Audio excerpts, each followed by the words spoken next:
Hey, good morning, everyone. Welcome back to Tanya Live on a beautiful, glorious Tuesday morning, Erev Pesach, Yud Nisan, and tonight's a very special day. Tonight's Yud Alf Nisan. It's the Rebbe's birthday. And we as Hasidim around the world celebrate the Rebbe's birthday until we see him again when Mashiach comes. So on that note, we'll start by giving everyone tzedakah. Good day, tzedakah. Shemika Revis is a geula.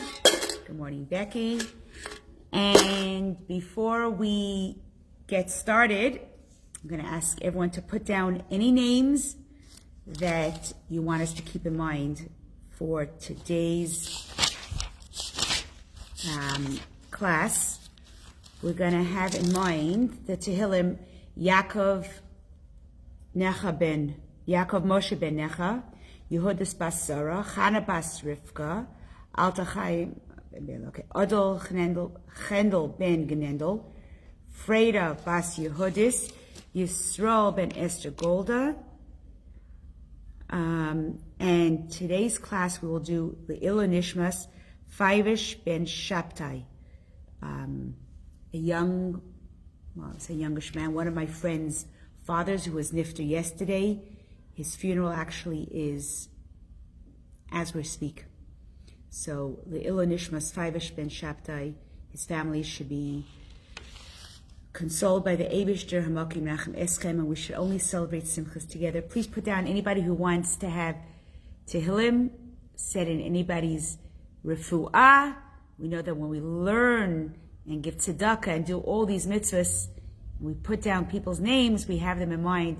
It's a really tremendous segula. Rabbi Yitzchak ben Esther Malkaleya, Shaya Vital Baschana. Okay, good morning, everyone. So, before we start, I love to find out how you're all doing. Put down in the comments, how's your mood this morning? Whether you woke up at 6, at 7, 8, or you just woke up now. What's your first initial adjective for how you're feeling today? Let's put that down in our comments so I know which friends I'm addressing today. I want to know what the mood is out there. Okay? I'm sitting here. Good morning, Barb. I'm sitting here and love to know the mood. We have Chaim ben Sarbela, Sirs Tavis. Okay? Oh, Becky says, Pesach, your favorite season. So that's a real positive. Yes, Elaine, you're positive. All right. What other moods are we feeling? What other modes of... Oh, we have hopeful. Fantastic. Good morning, Corinne. Good morning, Brenda. Okay, behind my Pesach prayer, a bit stressed. Okay, so definitely learning today is going to help you with the Pesach cleaning. We're going to make sure about that. Good morning, Barb. Okay. Good to see you all. Good morning, Barb. Okay.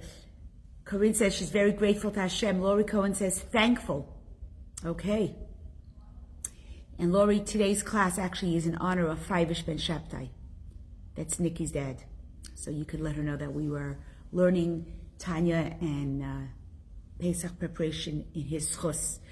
Okay, good morning, Esther. So we have a lot of positivity, hopefulness, joy, a little stress. Rosalie's relieved. Fantastic. Are you relieved because Pesach's almost here? All right. Another positivity. Good. Grateful. Okay. So that's really going to lead right into grateful for your vaccine yesterday. Good. All right. Welcome to the club. Good morning, Nikki. All right. So we are preparing for Pesach. And we're also thinking about a year ago, we were suddenly struck with this unprecedented pandemic. The world, as we knew it, generations before, yes, but our generation has never experienced something like this. And here we were, getting into Pesach without any idea that we were going to be in this for a year. And now, as I see Rosalie got her vaccine, people are now suddenly starting to get out of this terrible omen of a year. We're starting to see the light, right? They say the light at the end of the tunnel. Literally, we are seeing the light. Together with the beautiful spring Hashem is giving us, we're also now seeing hope. The vaccines are rolling in. There is less positive tests. We are seeing less deaths. Baruch Hashem. So I want to take you, and first of all, I want to thank Rabbi Yossi Jacobson for the inspiration for today's class. You know, we're told that after a year of Noach being in the tent, being in the ark, which is similar to what a lot of us have been in, stuck. Give me a thumbs up if you have been stuck. If this year you didn't go to work, you didn't see your children's children, the grandchildren, you didn't travel, you were stuck in a so-called ark. Give me a thumbs up if that's reflective of your past year. Or is it just me? You know, I travel a lot. The last few years, I've been traveling at least 3 days every 2 weeks. A week out of a month, I was traveling. I was speaking everywhere. This year, nothing, nada. I gave lots of lectures online. I did so many virtual Zoom events. I traveled to Australia and South Africa and England and all over the States. It was wonderful, but I didn't leave my house. Did you have that same year? Were you stuck in your ark? And by the way, Noach, Becky kept her kids home for the whole year. So you know exactly what Noach felt like. Noach had it a little bit worse than us. He was in an ark with all the animals, only his wife, not only, but his wife, 3 sons and their daughters and children. And they were there for a year. When they finally got out of their ark, Noach says, I now see a olam chadash. I see a new world. I saw what was before the flood, disaster, abysmal, terrible, terrible humankinds. Then I saw a year on the ark, just me and feeding those animals. I got kicked by a lion, but I survived. But now I get out of this ark and I don't recognize. It's a new world. It's a desolate world. It's just me and my family. And do you know how Noach reacted to this? If anybody could put down in the comments, how did Noach react as soon as he came out of the ark? What did he do? And unfortunately, like many people, by the way, my husband told me that so many businesses went down and closed and went bankrupt. But you know one of the businesses that their income shot up? Good morning, Bettina. The wine. And specifically, there's a friend over here, I'm not going to call her out, but she might tell me, which is the wine that has been favored by women around the world during COVID. This Jewish company called Bar Tanura, their sales went up beyond expectation. Yeah, a lot of people were drawn to drinking. And that's what happened to Noach. He became drunk. Many people came out of their ark. People came or struggled during COVID. They didn't know what to do. They were struggling with their families. If you didn't get along with your spouse, this was the worst year ever. If you loved your spouse, or even if you liked your spouse, and you were encouraged to work on your relationship, this was a perfect year to do it. You were home together. You were able to watch Torah videos together, spend time together, cooking, playing games. Shabbats were more relaxed. Lots and lots of people really, really grew. On the other hand, suicide rates went up, overdosing and people coming to the hospitals for attempted suicide was up. A lot of people drank their way through the year. So we struggled with many different ways of how people were adjusting to this challenging year. And now we're coming out of it. So I want to, today, based on Hasidic philosophy, good morning, Francesca, you're never too late.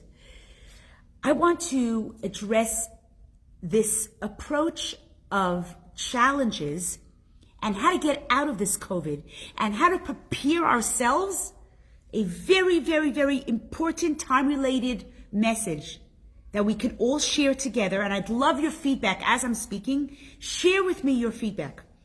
Or give me a thumbs up if you resonate with any of the things that I'm about to share with you. We're going to be asking the 4 questions this Motzei Shabbat, this Saturday night. Children are going to be sitting around the table and sharing the 4 questions. But I have a question for you. Have you ever gotten the answers to the 4 questions? Yeah, you sang it since you were a child. Yeah, we all know the questions. Have you been answered those questions? Have you been given the honor of receiving the answer to these 4 questions? I'm just curious. Give me a thumbs up if you have, or if you haven't, put it in the comments. Tell me, I have asked this question for 30 years, for 40 years, I've never received an answer.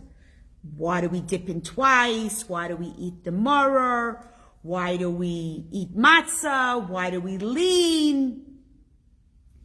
And yet, I'm waiting for the answer. The truth of the matter is, for 3 of the questions, we do answer them during the Seder. When we get to matzah, we say we eat the matzah because our ancestors ate matzah. Okay. We eat marors because we recall the bitterness of our ancestors. We lean because that's a sign of wealth.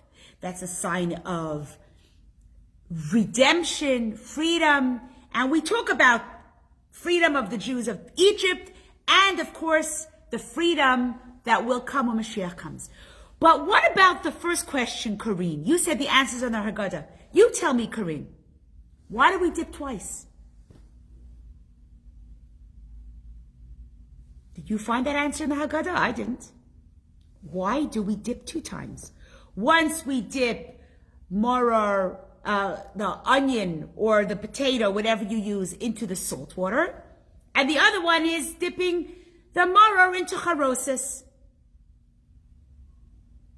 So we know we dip twice, but why? We want the kids to ask questions. But don't you think your kids wanted an answer? Did we ever give our kids the answer? Did you? And if you did, what was the answer?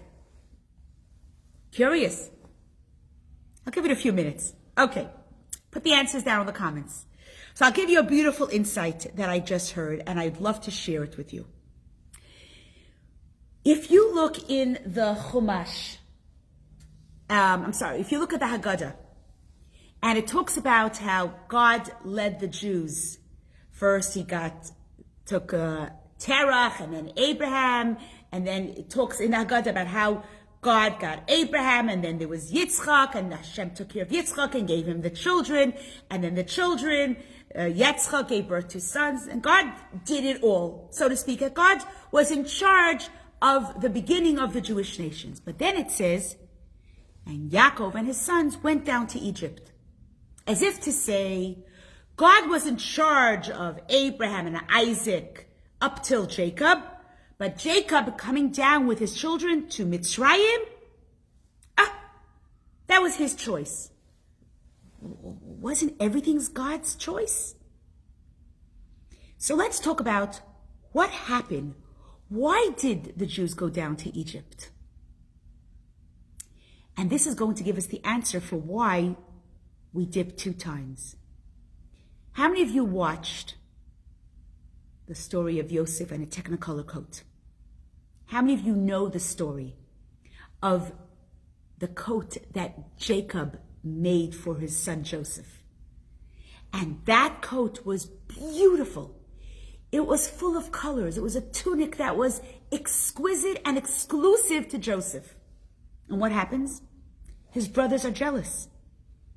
And the day that he comes to speak to his brothers, because his father says to him, go see where my sons are. Go call my sons. And Joseph goes towards his brothers. And the brothers are jealous. Jealous of that tunic. Jealous of the love that Jacob had for this special son. As we know, he was the son of Rachel, his beloved wife. And they take him, and one brother says, let's kill him. But instead they sell him, and he ends up in Egypt. But they have to tell their father something. They have to tell him that your son disappeared. What are they going to say? We sold him? Could you imagine? So what do? Anybody remember? What do? They take his coat. They slaughter a goat. They slaughter an animal. And they dip that tunic into blood. The first dip. The first dip. Keep that in mind for a second. Just put that in the back of your mind. And then they bring that coat to Yaakov and they said, look what happened. Look what we found.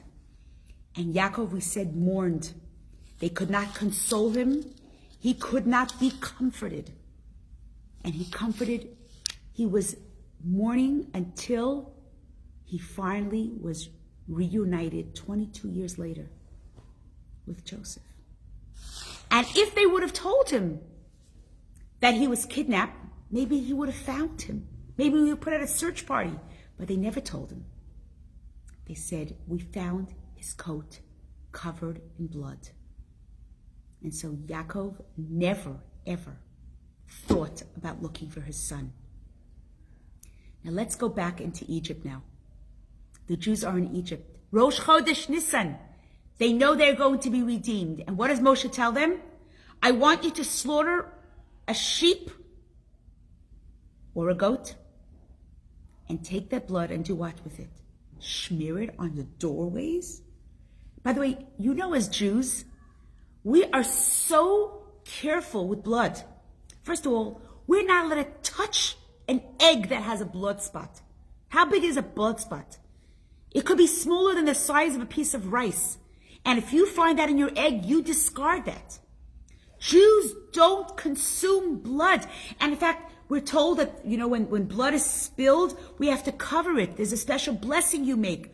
We don't take advantage of blood because blood is life. And after an animal is slaughtered, we have to salt it for hours and hours until it's kosher, because we have to get rid of the blood. And here, the night before the Jews are leaving, Moshe says, take the blood and smear it on your doors. Why? So that when God jumps over the doors, he'll know, when God comes to the doors and he'll see the blood, he'll know that's a Jewish home, and he'll pass over. What's the whole meaning behind Pesach? Is that God passed over our doors of the Jews. The doors that were covered with blood. That was a sign. And God said, I will jump over those doors.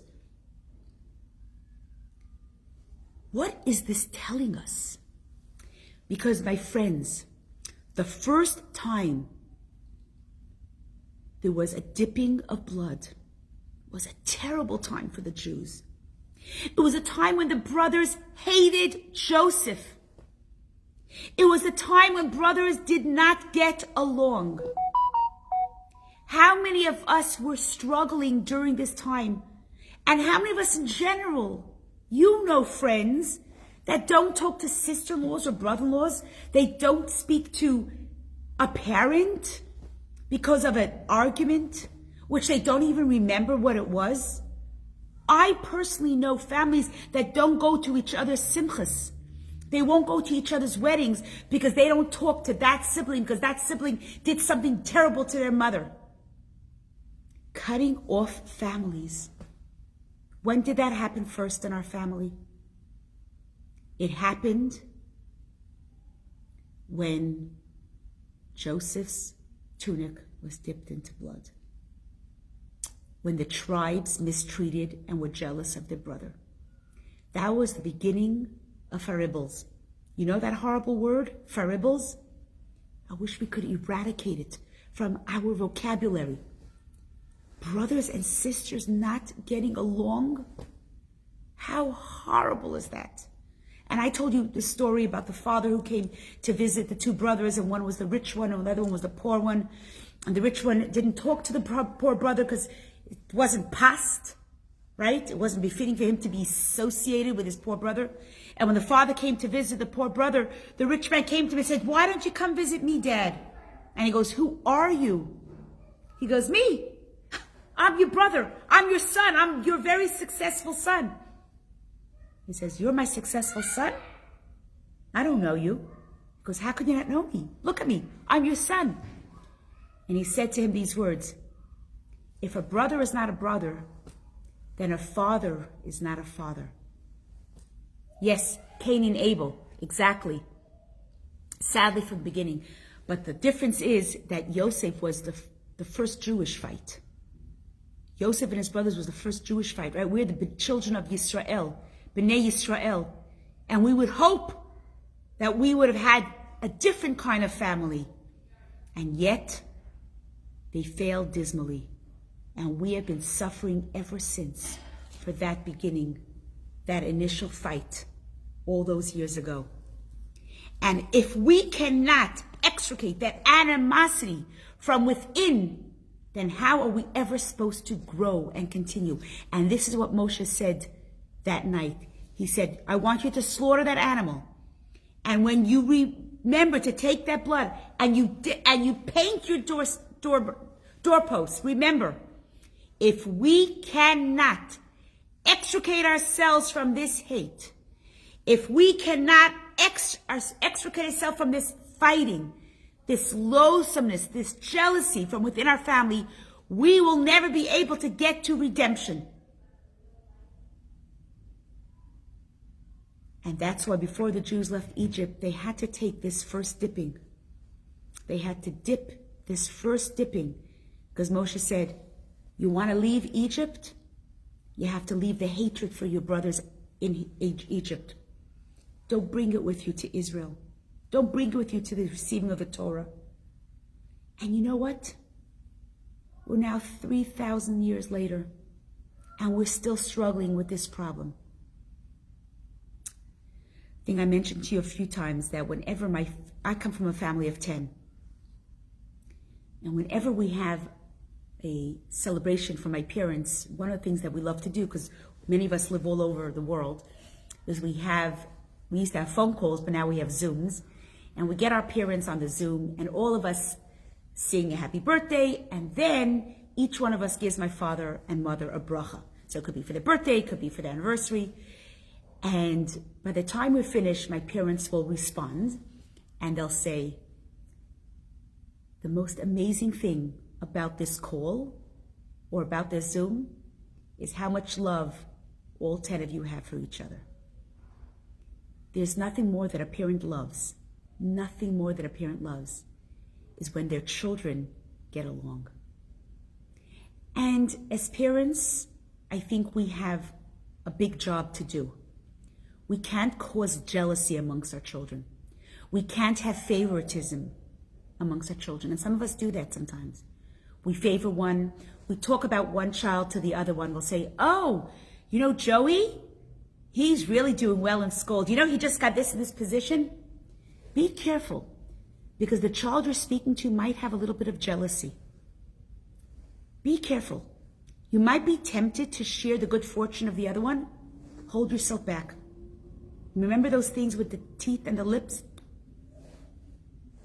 Don't share it. If you think it might cause any animosity, like a special coat for Joseph, keep it in.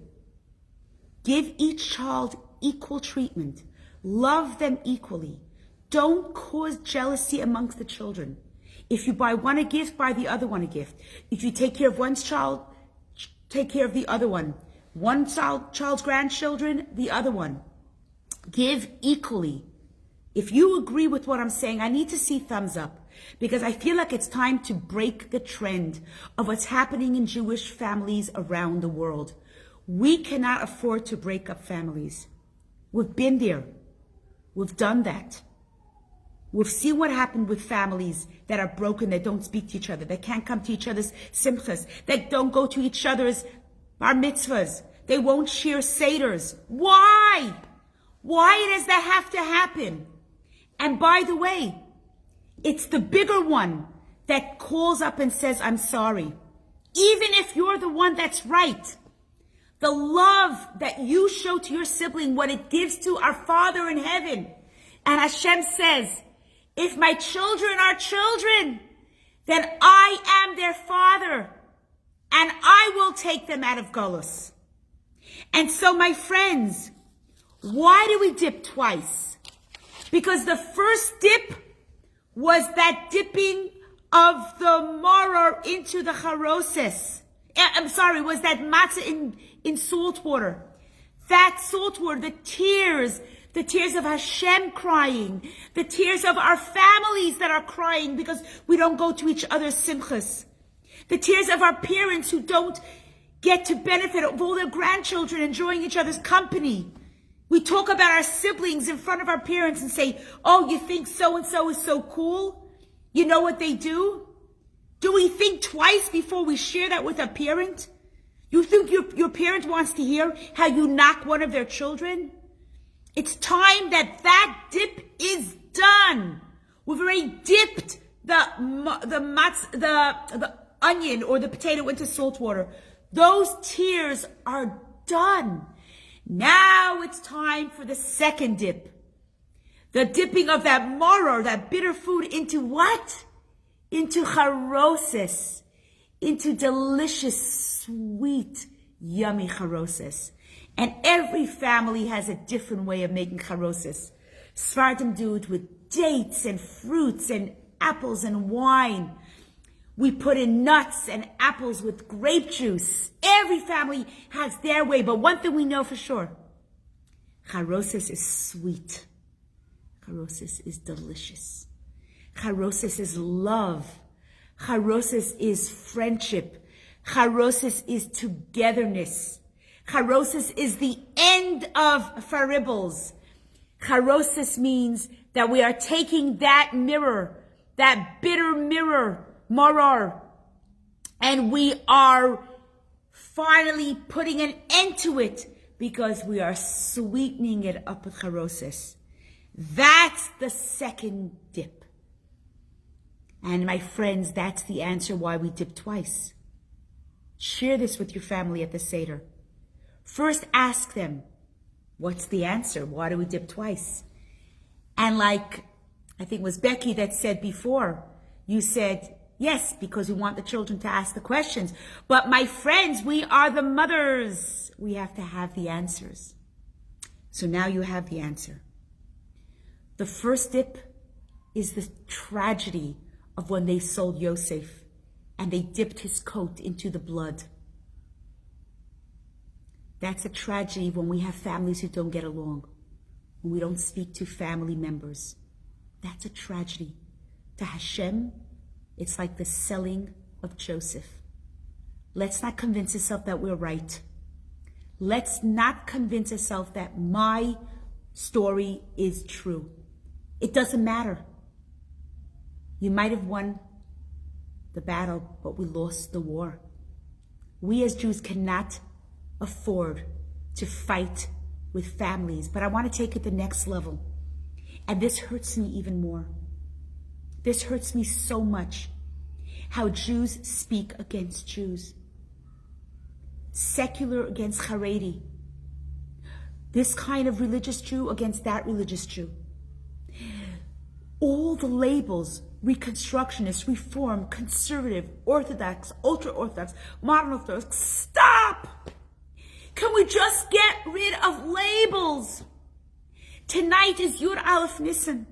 It's the Rebbe's birthday. And one of the things the Rebbe begged the Jewish people was, get rid of labels.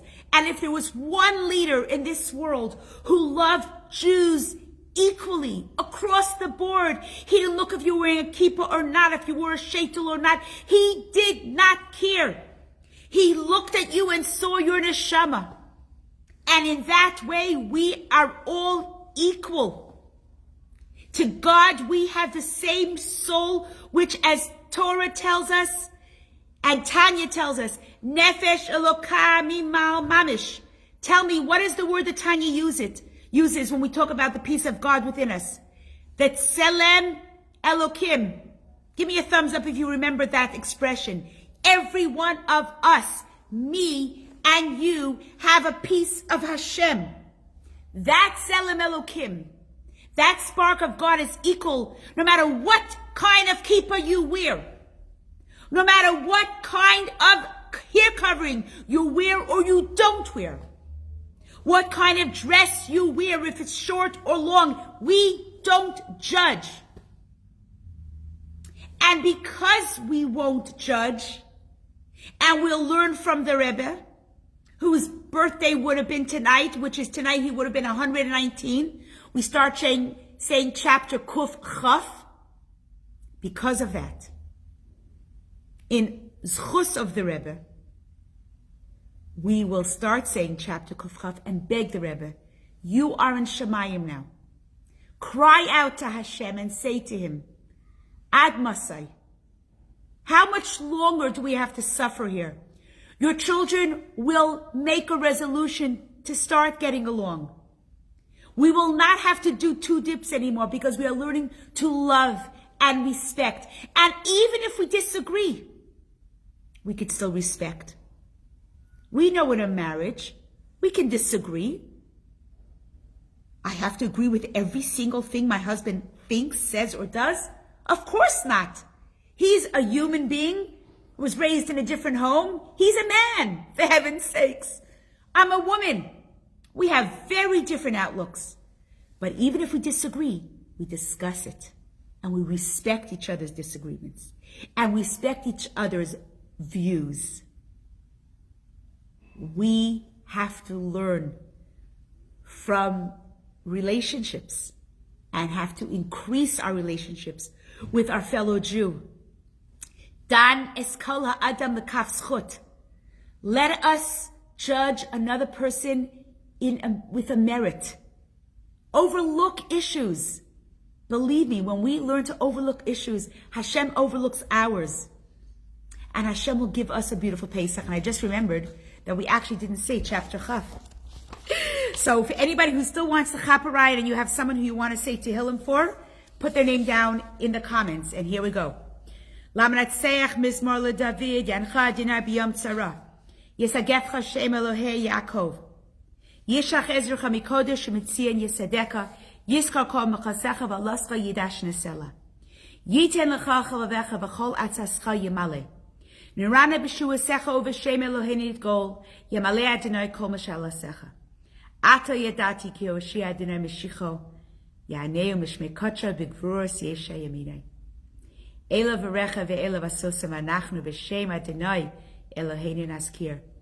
Hema karu v'nafol v'anachnu kamenu v'nisadad. Adonai Hoshea HaMelech Hanenu v'yom karenu. Lord, deliver us. May the King answer us on the day we call. Today, on Yud Nisan, as we get into the very auspicious day of Yud Aleph Nisan, let us remember that we are now, with the Rebbe's help, we're going to be able to push the last few days of Gadlus to its end. Let's start by making a resolution today.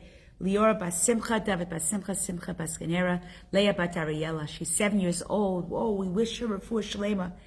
Giora bas I don't know if that's a Bendina or Bastina. Yes, in the schus of us getting along and loving each other, and now Pesach's coming in, there could be a little bit of stress at home. Remember, like I heard last year, your children aren't chametz.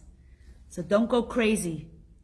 The Rebbe once told someone, I'll just leave you off with someone. Someone used to go to the Rebbe every year for bracha before Pesach. And the Rebbe used to say to this woman, Nachamaleya bas Esther Shoshana. Thank you, Barbara. So this woman used to go to the Rebbe, and the Rebbe always say to her, a kosher and freilich and Pesach. You should have a kosher and happy, joyous Pesach. And one year the Rebbe looked at her, the Rebbe said, you should have a freilich and kosher in Pesach.